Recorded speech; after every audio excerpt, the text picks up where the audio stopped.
can someone close the door, please?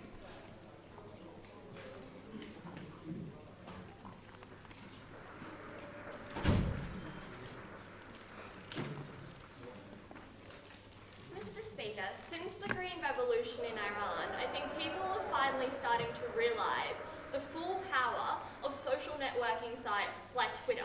And we think that the important thing with Twitter that is different from everything else is that it's a tool that allows people not only to gain access to information, but to mobilise people. And we think in particular the important difference between Twitter and any other support we can give to suppress societies is the fact that it's inherently non-violent in nature. And that's why the government firmly believes that this House, the US, should subsidise Twitter to liberalise oppressed societies. Well, what are we talking about? We're talking about oppressed societies like Iran. We're talking about places like Zimbabwe. I'm sure we can think of many other places. We're talking about those societies. What do we mean by subsidising? The US is going to pay for licensing fees to assist with adapting technology to mobile phones, which we think for a lot of people is more easily accessible than the computers.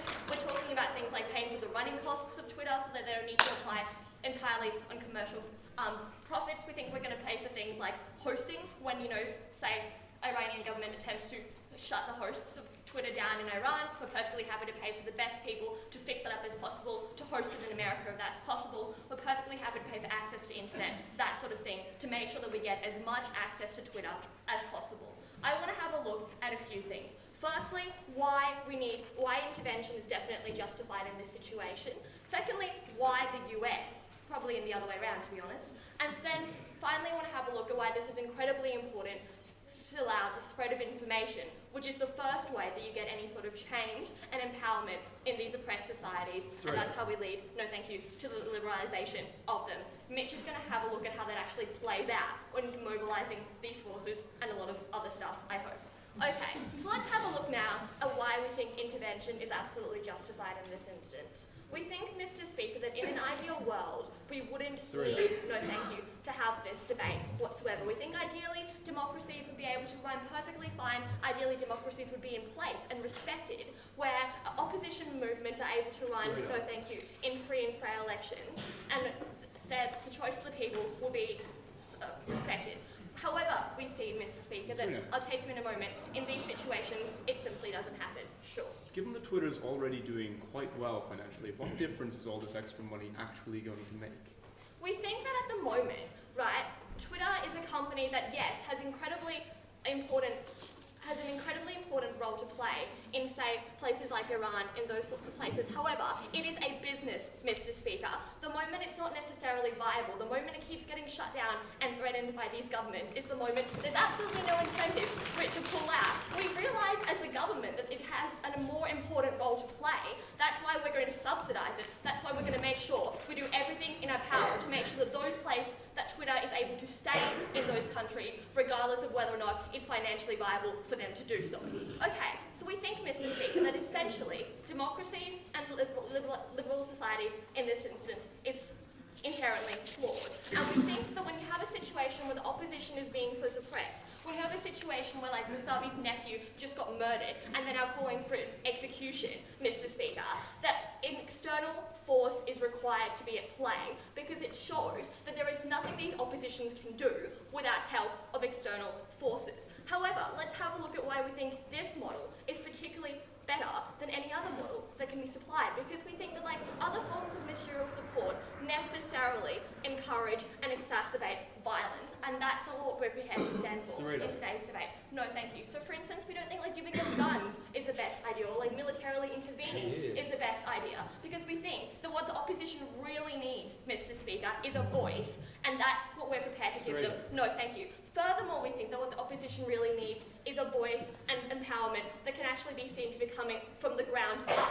No, thank you. What we're doing is not as the US coming in and installing a policy. What we're doing is we're providing the platform for which the opposition, no thank you, can actually mobilise their supporters and get some sort of ground-up revolution where they can actually take ownership of that, no thank you, but they're allowed to do so because they actually have access to the information and the sources of communication, which the government has been so great at oppressing them from. No thank you. So why do we think the US is fantastic for doing this? We think, Mr. Speaker, because Twitter was created in the US, because Twitter is based in the US, and therefore this country is the best place to give material support. No. In practice, no, in principle, we're perfectly happy for anyone else who wants to chip in money to do it.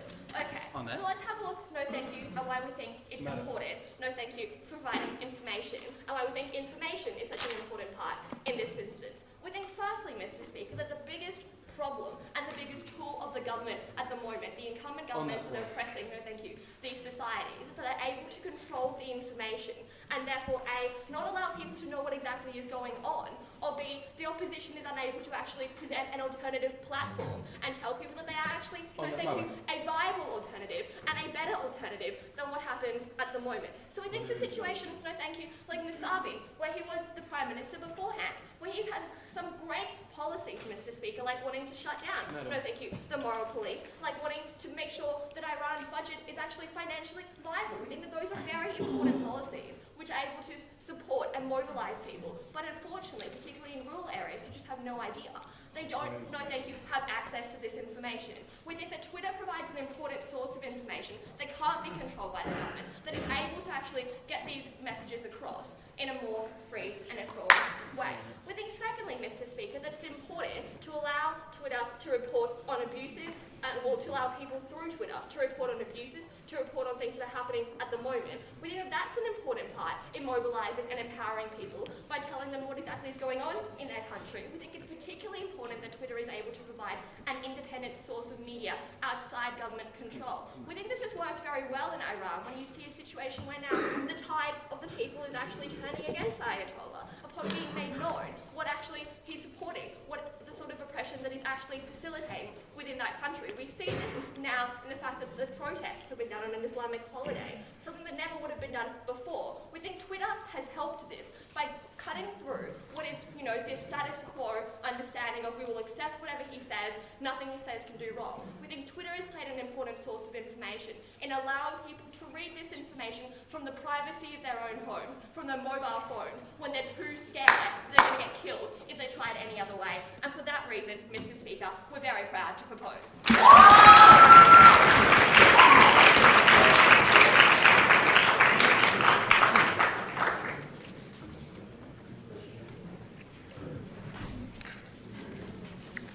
The House thanks the Speaker and calls upon the Leader of the Opposition, Adam.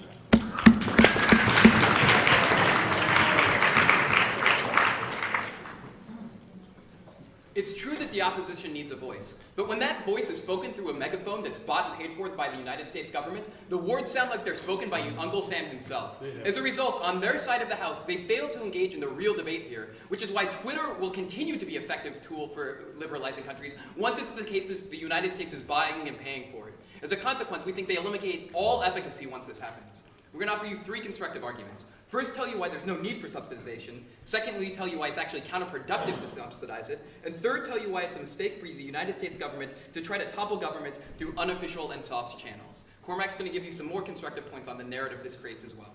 First off, why is there no need for subsidization?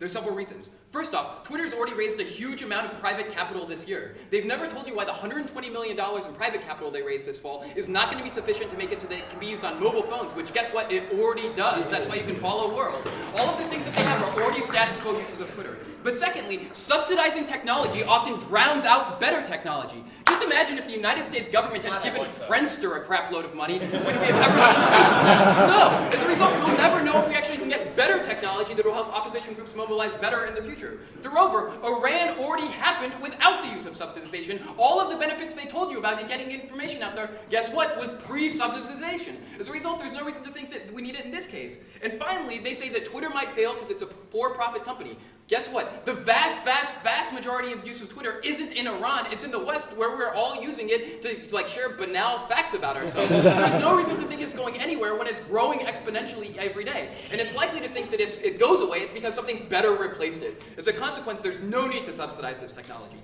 Secondly, however, and this is where they really are going to lose the debate, it's utterly counterproductive to subsidize Twitter for several reasons. First off, by elevating the stature of Twitter, and they never told you they were going to do this secretly or anything in their model, they said just go ahead and do it. The consequence is by elevating the status of Twitter, no thank you, it increases the chances that these governments are going to go out of their way to shut it down within countries like Iran. Now, it's true that some people are like computer savvy enough that they can get around firewalls, but the value of Twitter is everyone has to be able to see it and get this information. And the vast populace of Iran isn't so computer savvy that they can have flash mobs because they're not computer hackers in this way. Now, I know Iran's been trying to shut it down, but they're getting better and better at it every day, even since the Green Revolution. And they're going to continue to try to do so. No, thank you. The second argument, however, is once the government, and we raise the status of Twitter, knows that this is how people are going to organize, guess what? Iran reads the New York Times too, the government. They're going to start checking Twitter, and as a result, people are going to be afraid to use Twitter to organize because they know that their government will crack down on their ass whenever they try to use it to set up a meeting, or set up a protest, or set up an organization. This is exactly what happened in Iran, and why Iran and Twitter actually wasn't used this December during the protest, despite the fact it was used back in June. You just elevate the status of Twitter and make it too risky for anyone to use it. As a consequence, we'd have to say, it becomes easier to discredit anything that comes out on Twitter, because once the United States government is willing to fund Twitter, why aren't they willing to manipulate the messages that are posted on Twitter, or manipulate the news that comes out on Twitter? Maybe they will, or maybe they won't, no thank you. But the consequence is that people might believe that they're willing to do this, and this is a powerful tool for oppressive governments. The consequence is it actually becomes counterproductive to ever use Twitter, and it makes it less likely that people are going to use it in these opposition movements. And we think that's incredibly problematic.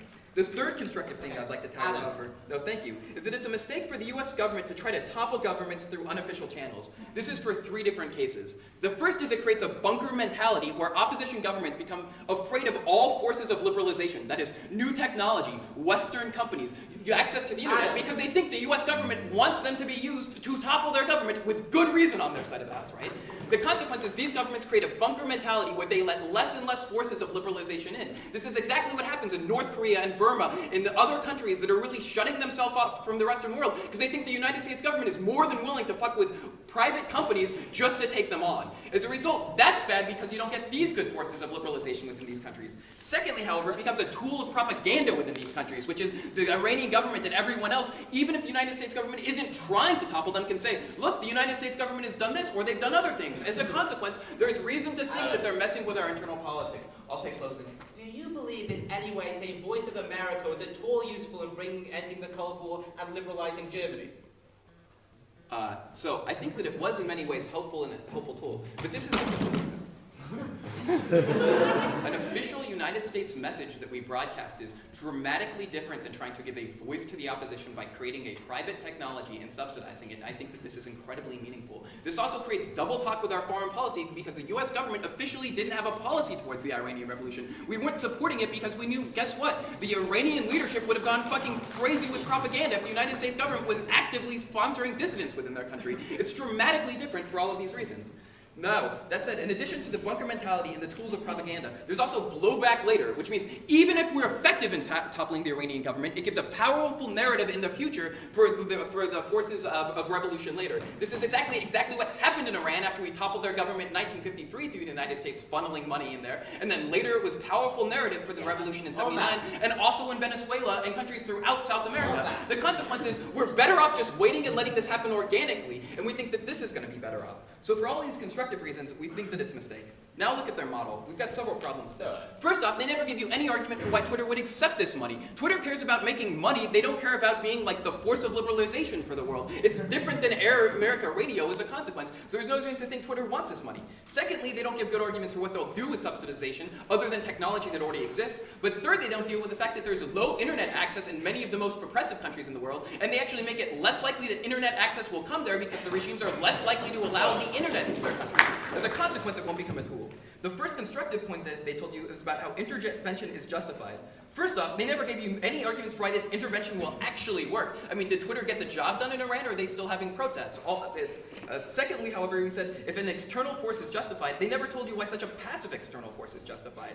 Their second argument they tell you, however, is that the U.S. should do it because it was created in the U.S. But this isn't a single argument for why the U.S. government should do it, and that's what's entirely missing on their side of the house. There's no reason why the private market can't provide all of the arguments for do this.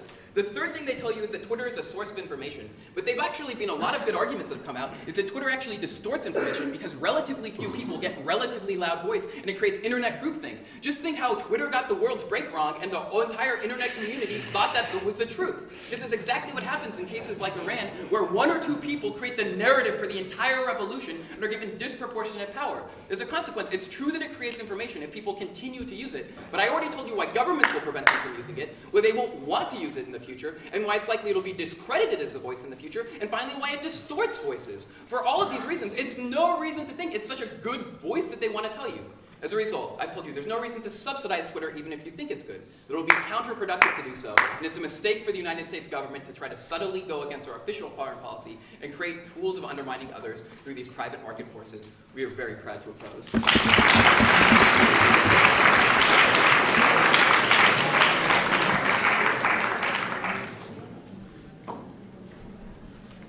The House thanks the Speaker and calls upon the Deputy Prime Minister Mitch.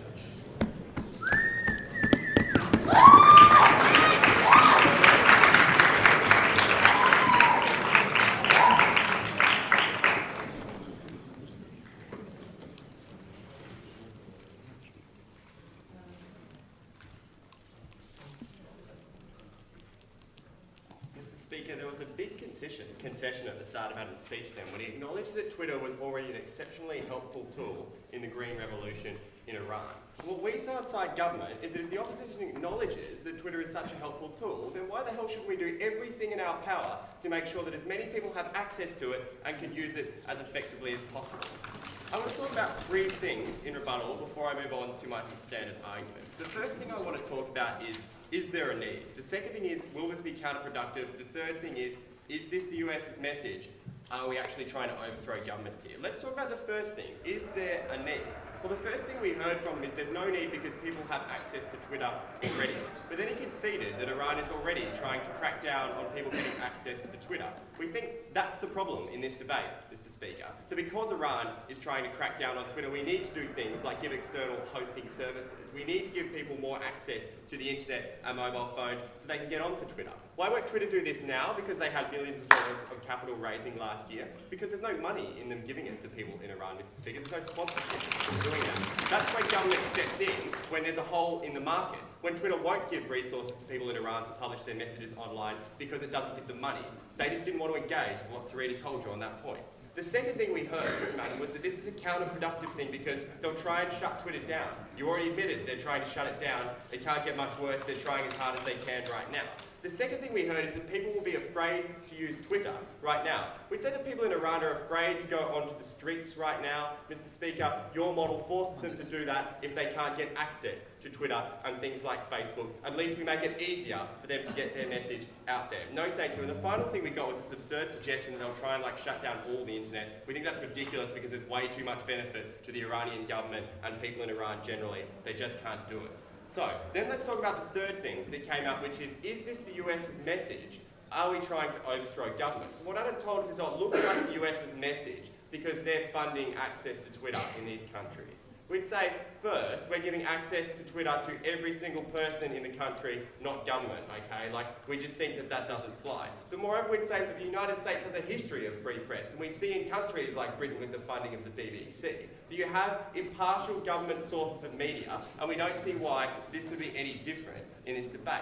Because the problem with their case, Mr. Speaker, is that they have an assumption that what we're trying to do is overthrow governments in this debate. And Sarita was really clear that we're not trying to do that. We're not proposing invading countries and turfing up governments and putting Muzaffer in power. We're talking about giving oppositions the power to push their own agendas, to voice their own concerns, and do what it takes in their own countries, okay? No, thank you.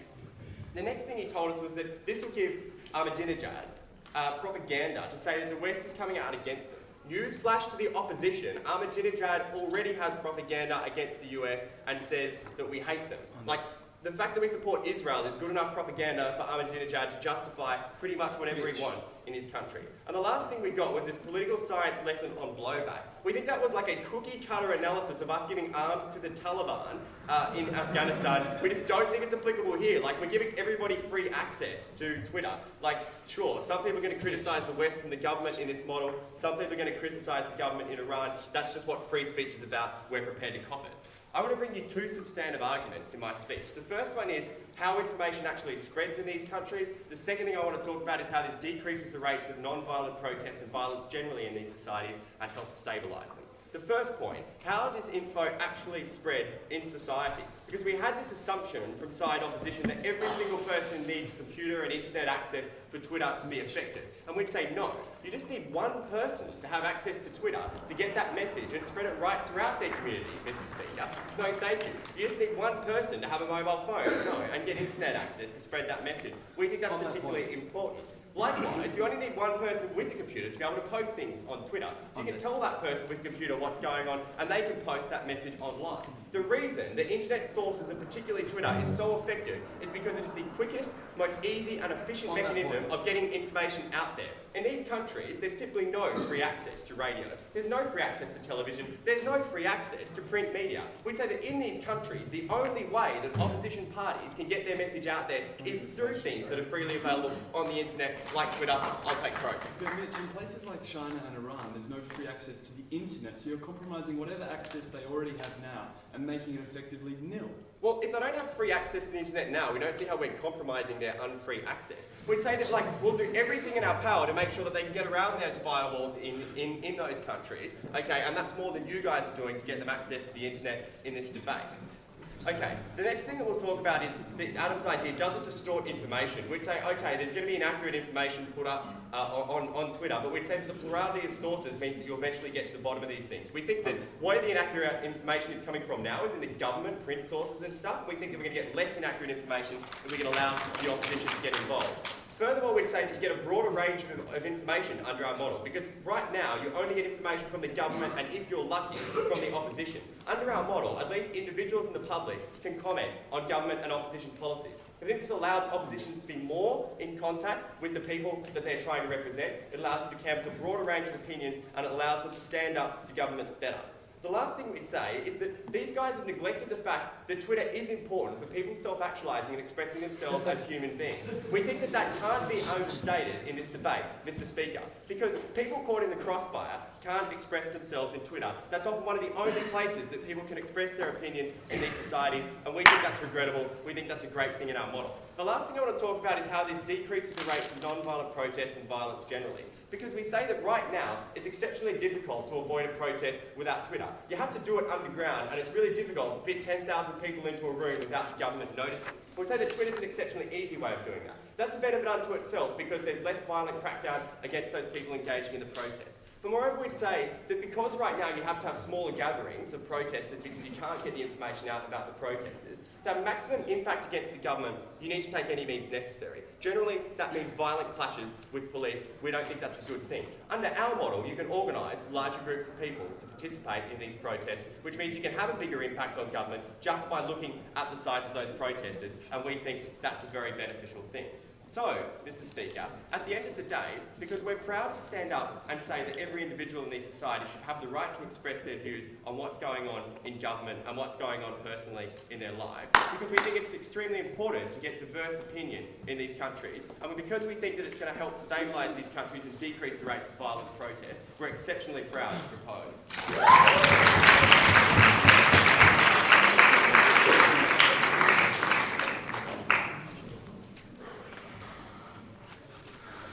Thank you. The House calls upon the Deputy Leader of the Opposition, Paul.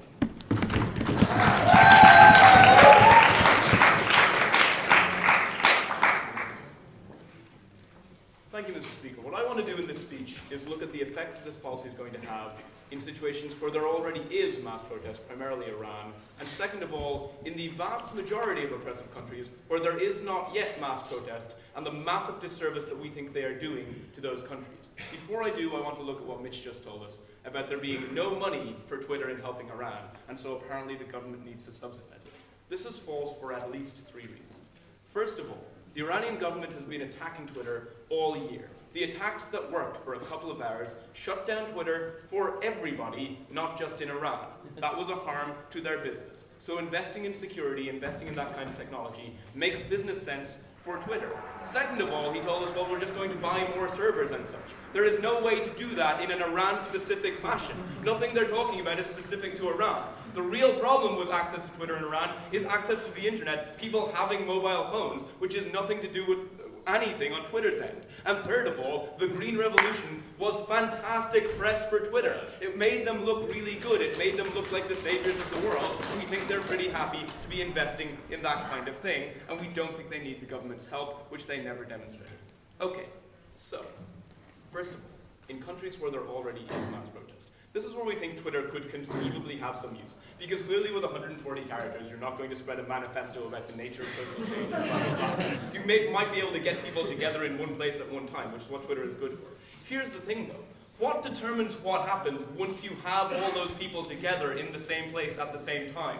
What determines if mass social protests work or not? It's one very simple question, Mr. Speaker. It's whether the troops are willing to join in with the mass protests or open fire on them. That's what made the difference in 1989 in Eastern Europe versus 1989 in China. Because in China they were willing to fire, and in Eastern Europe they either left them alone or joined in.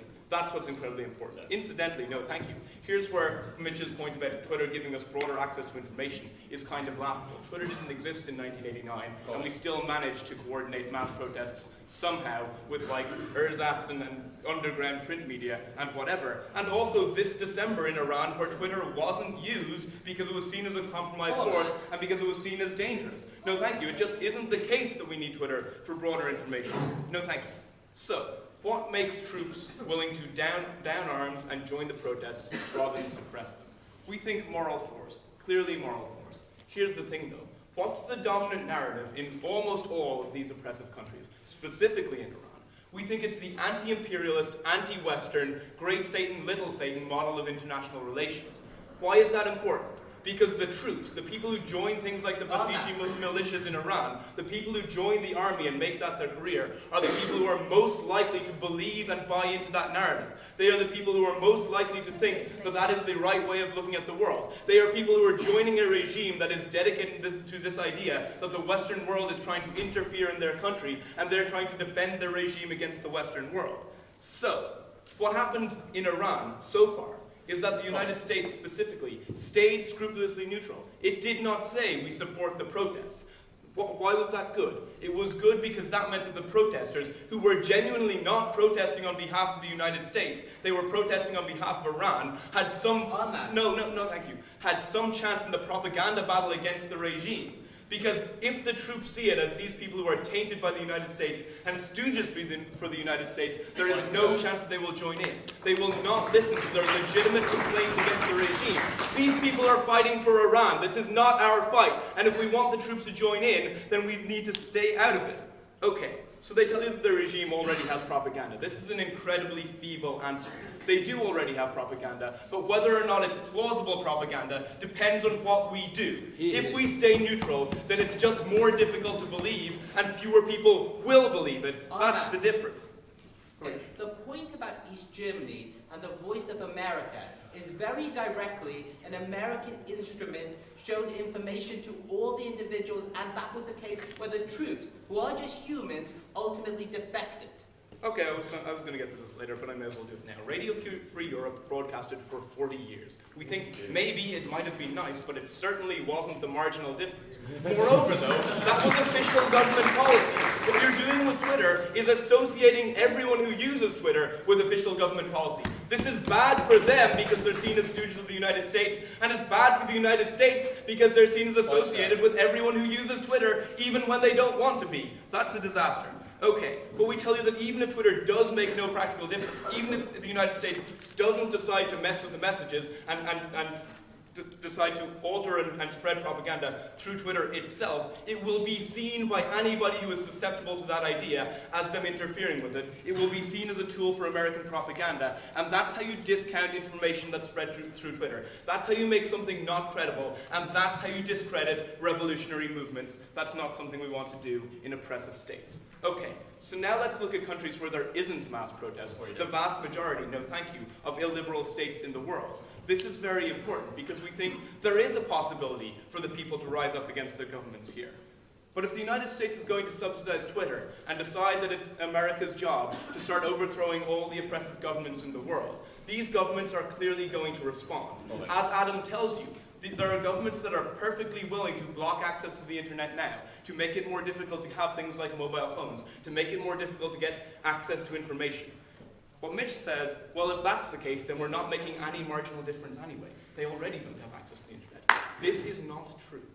The reason is, and this is not just an obligatory, this will annoy China point, this is really true. The reason is that China is the one oppressive regime in the world that has enough market power to actually force through changes that would essentially break the free internet. They have more internet users than any other country in the world, and this year already they came very, very close to signing a deal with IBM, which would make computers, and the only computers allowed to be sold in China would be ones with hardware blocks, not software blocks which they currently use, but hardware blocks, far more efficient, that will be able to enable the Chinese government to instantly block any website at their discretion.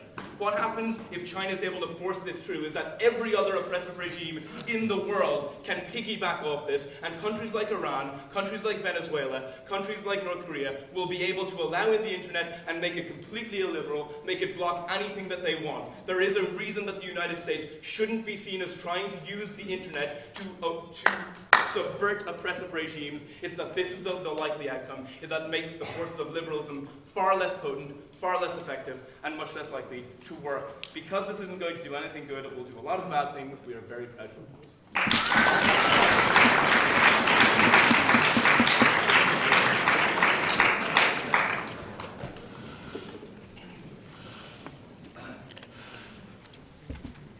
Thank you. The House calls upon the Member of Government Harish.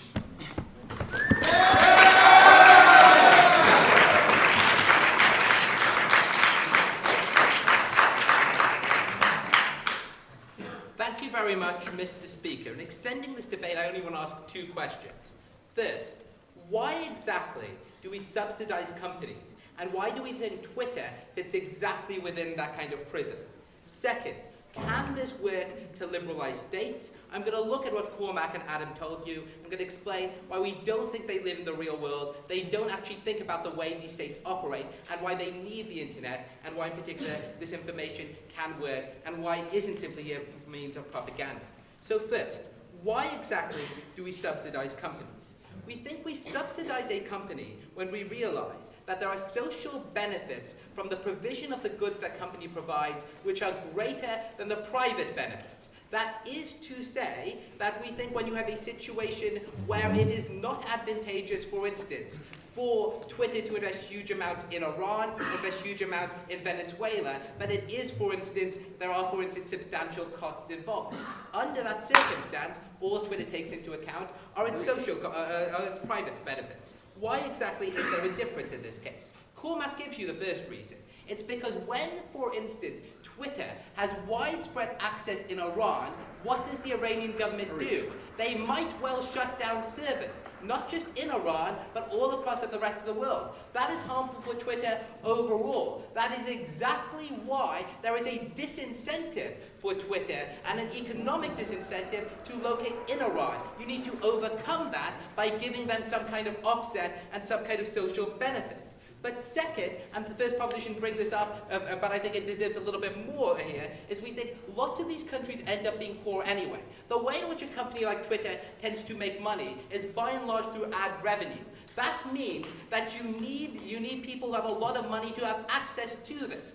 Why exactly won't, for instance, you invest in a place like Burma or in Korea or even in Iran? Because by and large, the people who access it aren't those who are particularly rich, and we think you put it in one of the poor people have access to that information, and that is exactly what's another disincentive for Twitter to invest. So given those costs, we think it is important that you increase the private benefit to Twitter. You only do that through a process of subsidization. What exactly can they do with this money? Several things. They can buy more, they can have more servers. Cormac says, well, that's not specific. to Iran. No, it's not, but you have 500 servers. It's slightly harder to knock them all down than if you have 100. So we think that's one thing. Second, you can have scramblers. You can make knocking down your sites much, much more difficult. That's exactly what we think they're doing now. We think they could do more of it. So we think that's another benefit in those cases. So we think that this money can be effective, and it does fit under the principles of subsidization. But this moves on to the real issue in this debate, which is, can this actually achieve something in these countries? And I think we tell you a few reasons why it can.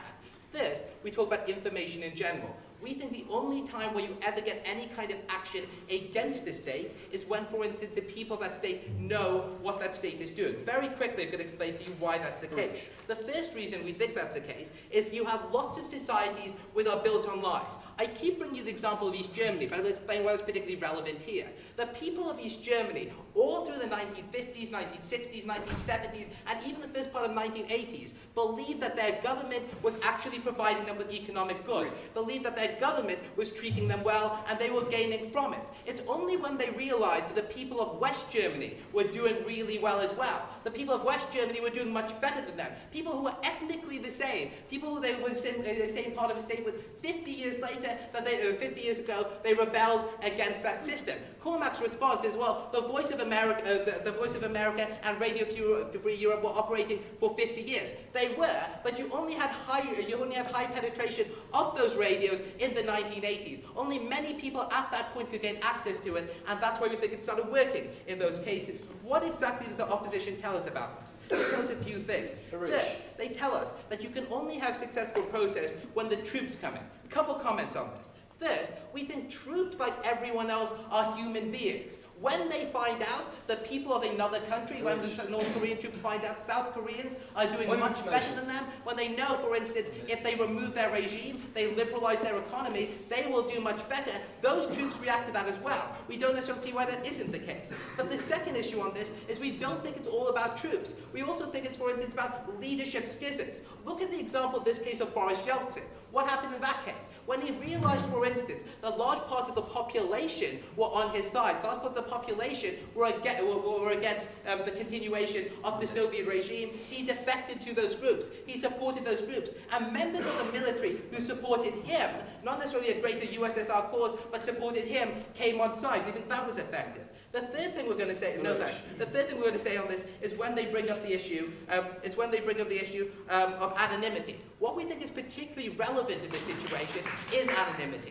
For instance, when you write a Twitter feed, it's not clear who you are. When, for instance, you protest on the streets, it's very clear who you are. That's when the Chinese government can shoot you. When you're protesting from miles away in a remote location, they can't. That we think is a liberalization factor and a very effective factor in these cases. No thanks. The next thing, then Adam stands up and says, well, there's going to be blowback.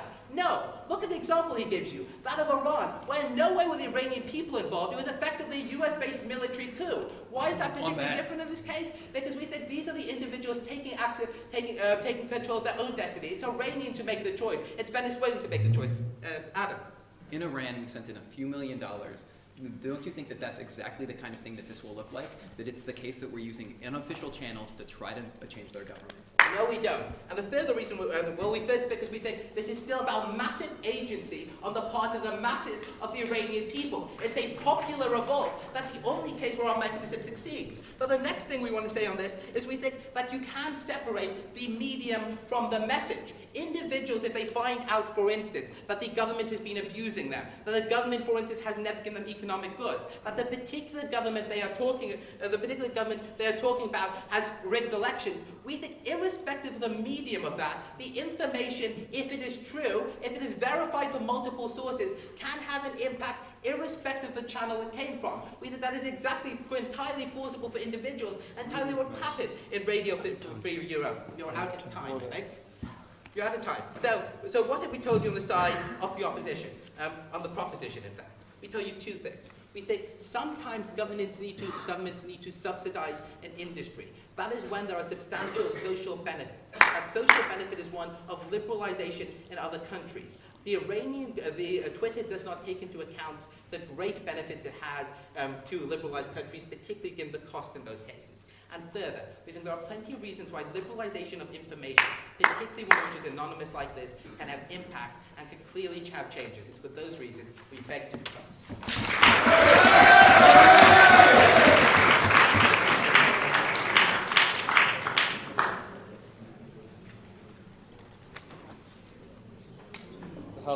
speaker and calls upon the Member of Opposition, Chris.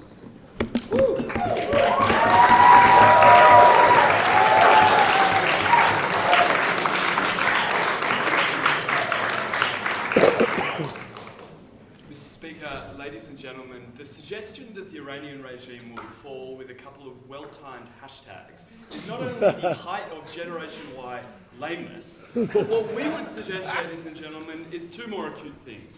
Firstly, that if the US government does embrace the policy, it is going to hurt the perception of the United States as a credible international actor in a range of spheres, and two, it will set back the cause of democracy in the countries it tries to affect. But first, 3 points of rebuttal.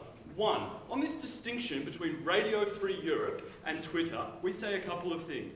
One, the Cold War did not end because of Radio Free Europe. Like the internal failure of communism, the existence of Reagan and Thatcher might be more credible explanations. Two, there's a distinction in Radio Free Europe insofar as government run, and they could directly target the message of that broadcaster to the sorts of things they were trying to advance.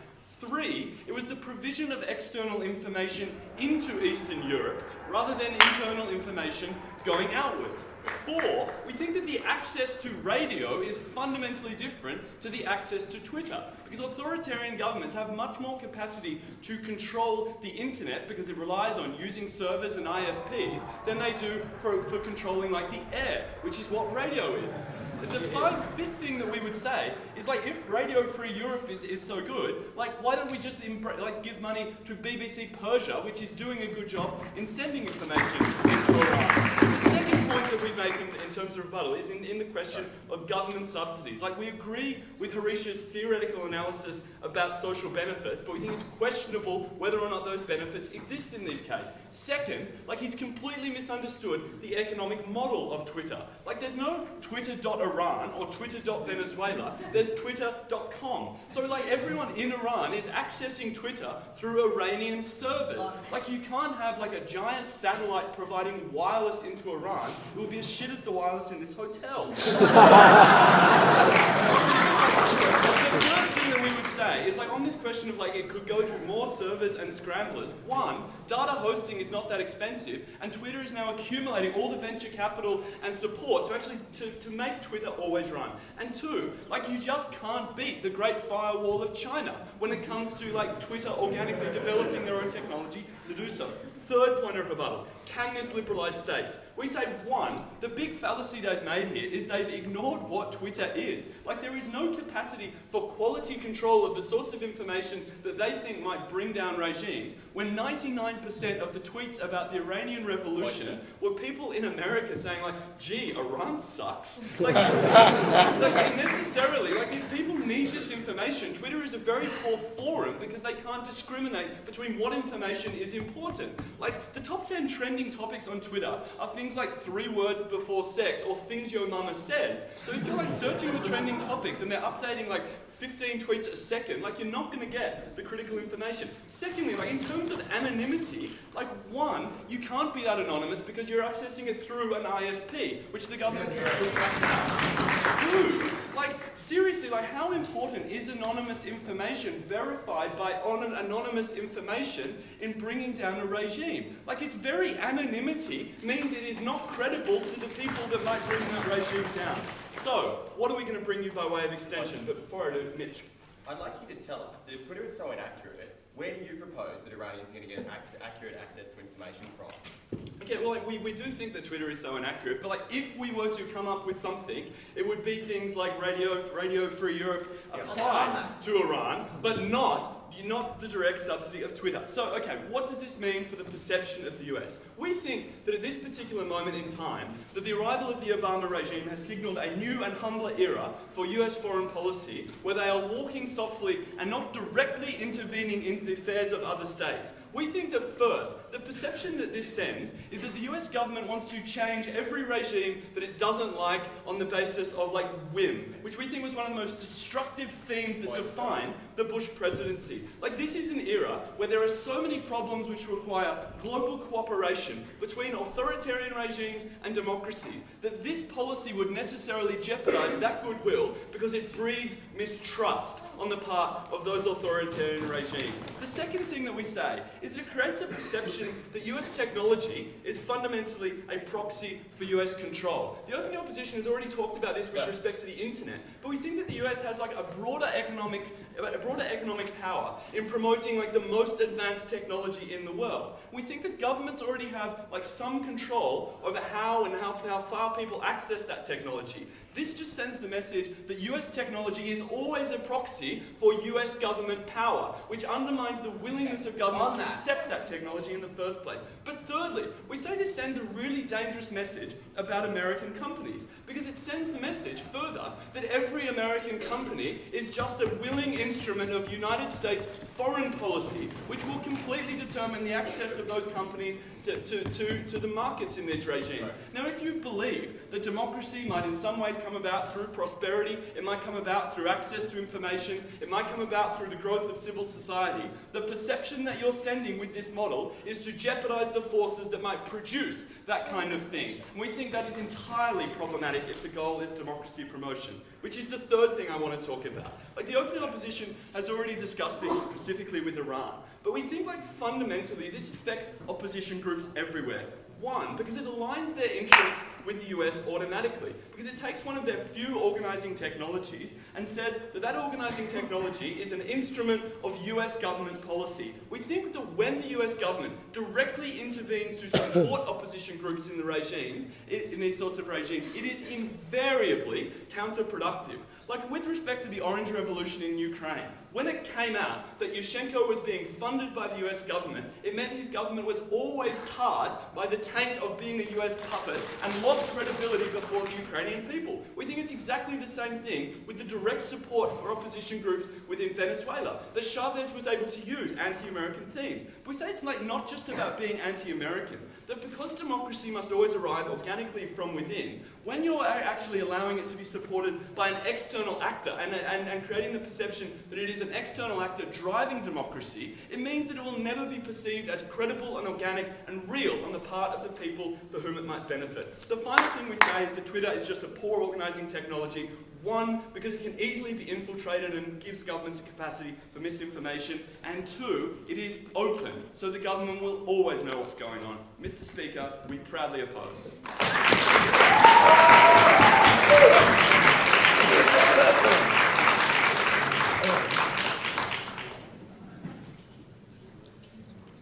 Thank you. The House calls upon the Government Whip, Richard.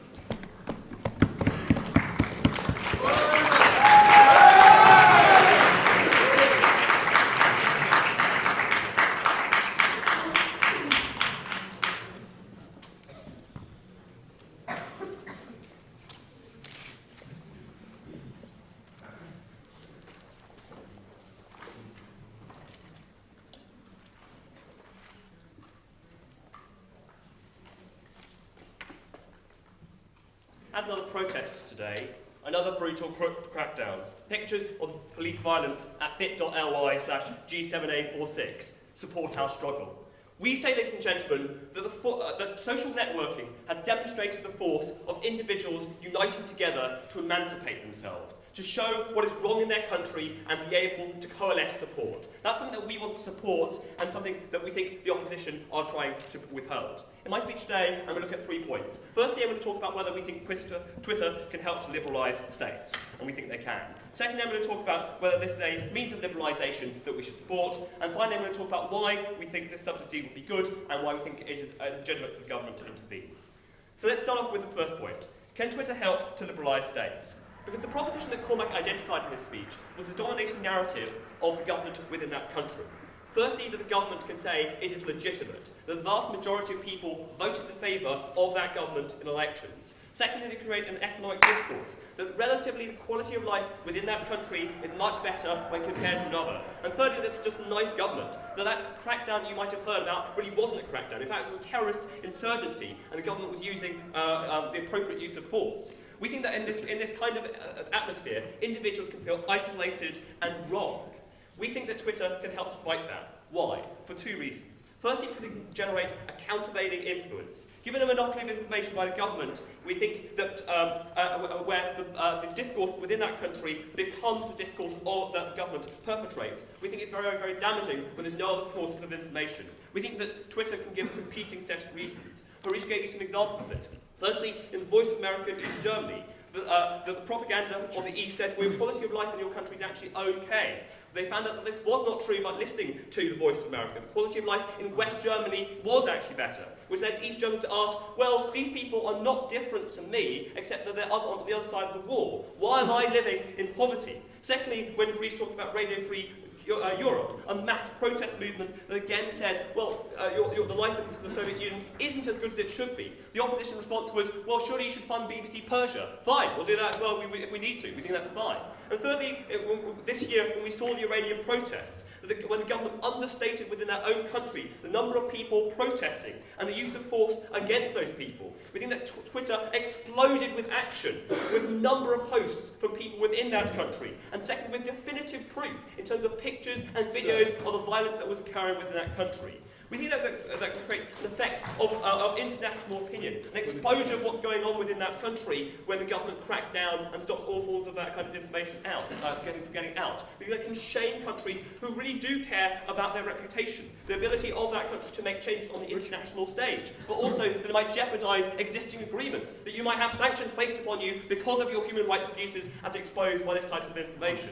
But secondly, we think that this can also mobilise support, that you might feel isolated, that you may fall into a spiral of silence when millions of people, atomised under oppression, can't contact each other. We think that you can unite that opinion when you have a deluge of these types of posts which agree with you, which say, yes, I share your opinion, I share your views. That's when you get protests organised, when you get counter-movements organised in order to try and deal with the government. They talked about troops within that country and the need for them. Well, we think that's exactly the type of information that these types of individuals care about. When these troops find out, actually, the quality of my life is actually quite poor, that my life could be better in a different world under a different government. We think that's exactly the type of organic change that we want to occur. Why do you think that Twitter does this? Firstly, because it is anonymous. You can do it from anywhere. You don't need to be on the street shooting at the police in order to be able to take action. You can be miles away in a private room publishing online. And you don't need to be there. Secondly, you have lots of people with lots of information being able to do this. And thirdly, it's relatively easy to access. I'll tell you why it can be easy to access in my last point. The opposition said, well, there's going to be some quality control issues. You know, most of the posts on Twitter might be about sex. Well, we think there are a few ways you can get around that. Firstly, you can subscribe to the non-sex action. You think you can get the action, about the Iranian protests. And thirdly, you might have an internal filter. I know, yourself. You might be able to get rid of the information and extract erroneous types of information. We think there are multiple sources of this good information. Secondly, do we think this types of means of liberalisation that we should support? Point of information. The opposition extension said, well, this is going to harm cooperation. We think that this harms the US's image within the world. First, we think that's already the dominant kind of discourse within lots of these countries. The opposition said that's the type of information exactly these types of dictatorial countries are exporting to their own people. So we don't think that that's going to make much influence within the countries themselves. No, thank you. Secondly, so what? I'm very happy to support information which exposes human rights abuses and crackdowns against their own people. We think that's information that should get out. Thirdly, that this type of protest is non-violent. It doesn't lead to the deaths of hundreds of thousands of people. It's a soft movement, which is exactly what the first opposition speaker said they wanted to crack down again. The opposition said, well, Twitter could be conceived as Western, but they already say that Twitter is being blocked within these countries because of all these pro-Western posts. But we don't think that's going to be a much, much greater harm than research. I told you in my first speech, and every opposition speaker has repeated the fact, that the second that you start to use the internet in this way, countries will restrict access to the internet and roll back its expansion. Right, okay, we'll get that. Why won't that happen? Yeah, I'll talk about that exactly in my last point, which is about what this subsidy would do to Twitter. We'll come to that. So the first opposition speaker said, well, Twitter's made a really high profit last year and is economically self-sufficient. Firstly, we say that doesn't mean it's immune from all economic shocks. We think that internet-based companies are very, very vulnerable. See the crash in the early 1990s when a lot of companies died, especially when we have Twitter, which is ad-based, and secondly, vulnerable to demand from the West. And that we think it's bad that it should be just dependent upon self-sufficiency when we've given all those benefits. But exactly from the last point that the last speaker said, It's about generating enough access and allowing people to get to this website. We firstly say we can pay for more hosts, that we can place closer by. We think the bandwidth cables within these developing countries are often quite slow, and that the host may be based thousands of miles away in the west. That means that your access to Twitter might be slow and your connection crashes. Well, opposition tried to say, well, that's silly. You can't put Twitters in, so you can't put Twitter servers in Iran. No, we think that's probably not going to be the case. But you can put it closer. Say Turkey. That might be a good place to put these types of servers. We think that it's harder to shut down if you have multiple different servers and multiple different internet sources. We think that we can guarantee anonymity. We can pay for IP scramblers, which make it harder to track down individuals and guarantee anonymity. Why is this not in the interest of Twitter as a private company? Well, if your government is shutting down your host and you're getting low ad revenue, it's not your economic interest. We think, however, if there's large positive externalities, that's a basis from which we can have government intervention. And for all those reasons, I'm very proud to propose.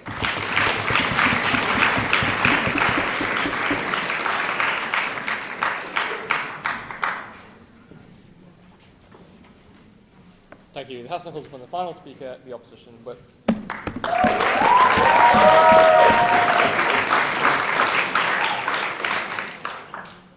Mr. Speaker, the question that remained throughout the 4 speeches that wouldn't take a point of information from Sydney was a simple one. How does one make a clarion call about your struggle in 140 characters or less while competing with government agents spreading misinformation and people tweeting, "I feel sorry for #Iran election"? Mr. Speaker, I'll ask 2 questions in this speech. Firstly, will Twitter work for the opposition? Secondly, why is this funding policy bad for the perception of the United States?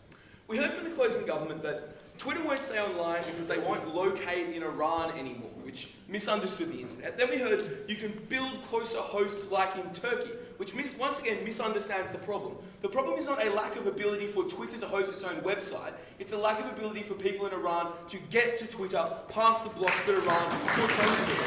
That's what we told you that the problem was here. But we said secondly, Twitter has already secured itself. We heard from opening opposition that the market incentive to make sure they weren't all brought down meant that they'd already made sure they were capable to stay there. So then we had to compare like Harish's conspiracy theory about Twitter pulling out with the empirical reality of Twitter strengthening itself and staying in place, and obviously that was true.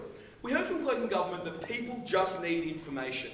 We say firstly, they already get it. The BBC Persian service is one of the best and most credible sources of information for dissidents in Iran because the government can't block television and radio waves that flow through the air. We say secondly, this information doesn't help very much, and I'll talk about why the information's bad in more detail, but Chris also did too. But we say secondly that Twitter is a technology made for people to easily share like movie reviews and tips about bars, not a technology that's ideal for organising an underground protest movement. And indeed, were it the case that only Web 2.0 could mobilise opposition, then there wouldn't have been revolutions and popular uprisings before 2007.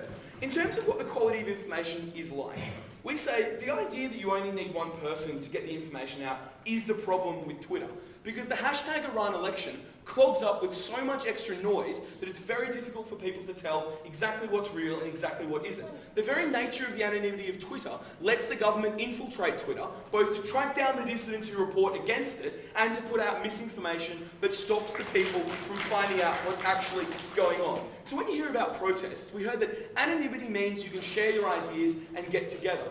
The problem with that is that people can never trust Twitter because it's so anonymous. So that's why in Iran people shared their ideas on Twitter and then still went out into the streets to protest. If the opposition wanted to suggest that Twitter would replace popular uprisings and people gathering together, then they forgot that in Iran they were used in conjunction because people don't trust anonymous information sources given all the problems we've talked about. But the other problem with Twitter is that because the government can easily track where SMS messages are coming from and where internet connections lie, it makes it easier for the government to efficiently deploy its resources in brutal crackdowns. So when the Iranian government in June saw that the University of Tehran was one of the main sources of SMS messages going out of Iran to foreign servers, they sent in the militia who killed dozens of people and stormed the dormitories of the Tehran University. So we say it makes it exceptionally hard for the information to be good, for the information to be credible, and for people to actually be anonymous and actually share ideas. Finally, we say on the question of access, that this will lead the government to crack down on all internet if the internet is seen as such a huge threat. It's much easier if the government wants to block Twitter.com to buy software from China that will let it block a range of other websites that it seeks to disagree with. As we said, it's much easier to regulate access to the internet than it is to block signals coming in from things like the BBC Persian service. So, to the second question in the debate, and that is whether or not, sorry, one more. We heard that we need to shame countries, we need to reveal human rights abuses and impose sanctions. Firstly, Barack Obama is not finding out about the Iran election struggle by searching #IranElection, Madam Speaker. But secondly, within the West, Twitter was not a particularly good source of information. The best reporting came from the New York Times aggregating eyewitness reports from journalists on the ground, from the BBC Persian service doing the same, and from Andrew Sullivan blogging at The Atlantic, doing it from people he knew within Iran who sent him text messages and emails. So we completely deny the premise that Twitter is the only reason that people found out about the Iran election, especially because it is a technology exclusively in the hands of upper middle class Web 2.0 junkies who are exclusively members of Gen Y and Sarah Palin. Like the most popular person on Twitter has like 2 million followers, Mitch. Steve, if the government is engaging in a propaganda war, Twitter gives opposition parties the means to combat this. What do you do?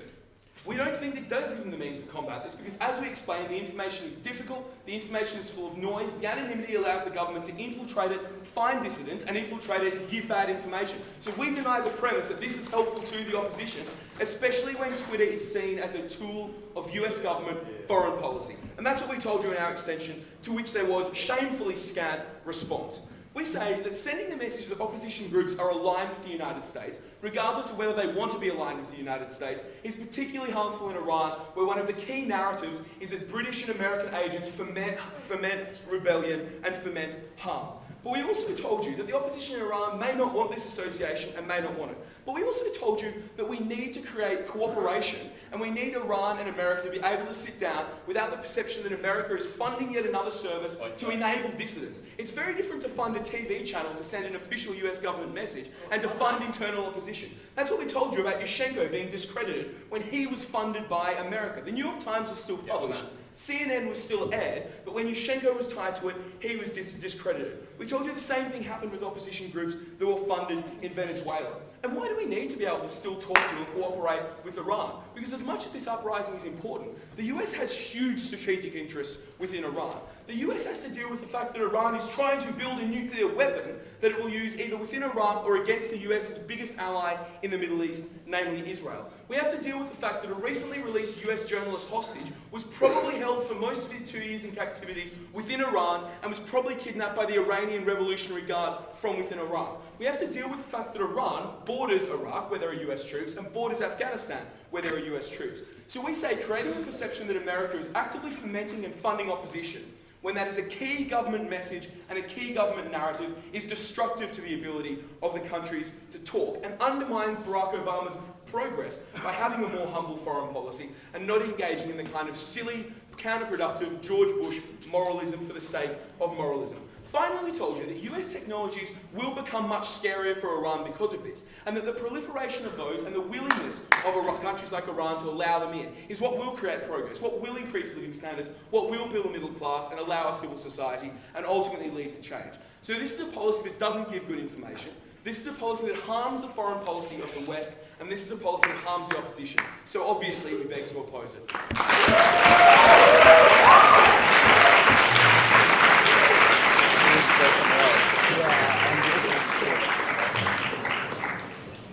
Okay, thank you.